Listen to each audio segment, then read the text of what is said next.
Chapter 48. The Quietest Hallelujah. I will betroth you to me forever, in love and compassion. I will betroth you in faithfulness, and you will acknowledge the Lord. Hosea 2:19, verse 20. That night the house was quiet, but not empty.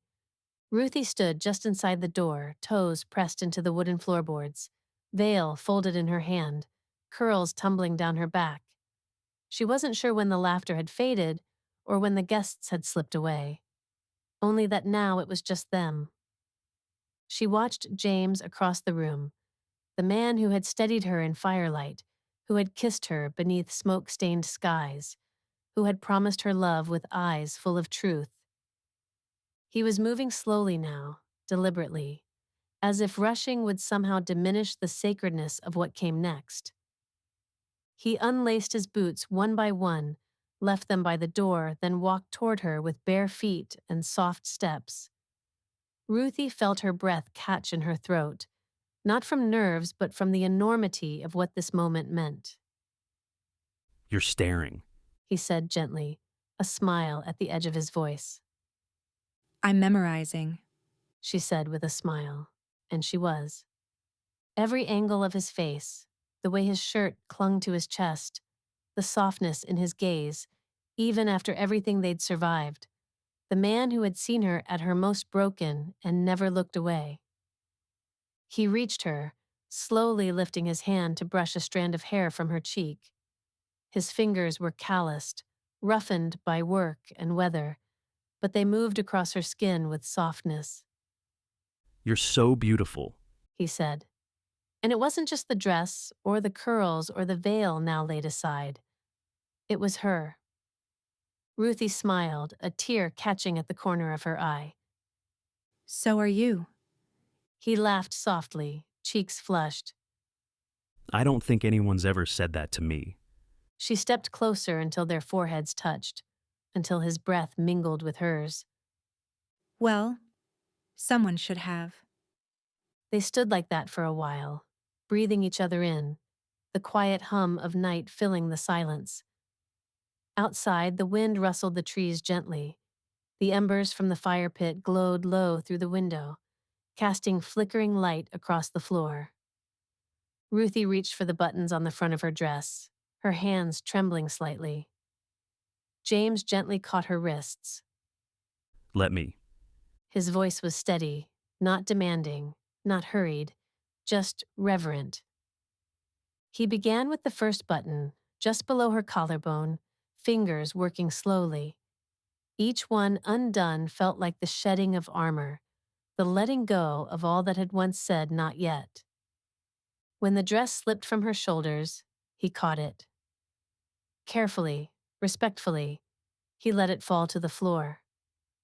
She stood before him in the soft slip beneath, fabric thin but not revealing, her form outlined in lamplight.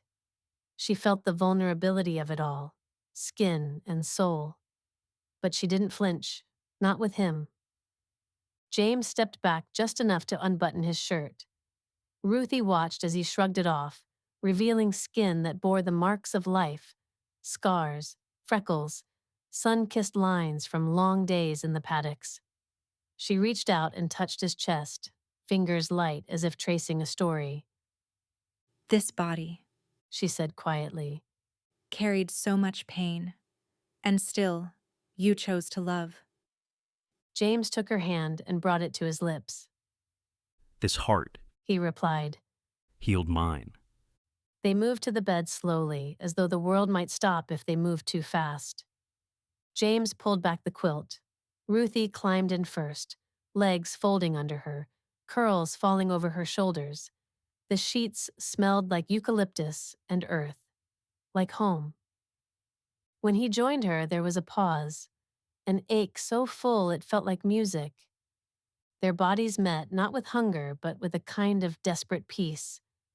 They kissed, slowly, deeply, his hand on her jaw, hers in his hair. And when the rest of their clothes fell away, they didn't hide. There was nothing shameful here, no fear, no hesitation, only tenderness. James touched her like she was a psalm, every inch holy, every breath worth memorizing. Ruthie responded not with performance but presence, every sigh, every tremble, an offering of trust. They spoke in whispers, until the words weren't just language anymore, but the shape of their breath, the rhythm of their heartbeat. When he entered her, Ruthie gasped, not from pain but from awe. It wasn't fireworks. It wasn't something stolen in the dark. It was coming home. The world didn't stop spinning, but for them, for this moment, it softened, slowed, his forehead against hers, her lips at his ear, their hands clasped like a vow all its own. And when they reached that quiet, trembling place of completion, it wasn't rushed, it wasn't frantic, it was reverent. Their bodies stilled, but something sacred moved between them. A hallelujah unspoken, a sunrise that rose behind closed eyes and settled deep in the soul. After, they simply lay there, skin to skin, heartbeat to heartbeat. The candle flickered low, casting gold across the ceiling. James ran his fingers through Ruthie's hair as she traced the lines on his chest, slow and unhurried. You okay? He asked softly. Ruthie smiled against his skin. I am. Better than okay. He kissed her temple. I didn't know it could be like that. Me neither. She said. Not in books. Not in movies. Nothing felt like this. He held her tighter. Thank you for listening to this chapter of Healing on the Land. If this story has touched your heart, I'd love for you to come join me for the next chapter. You can find it here on this channel.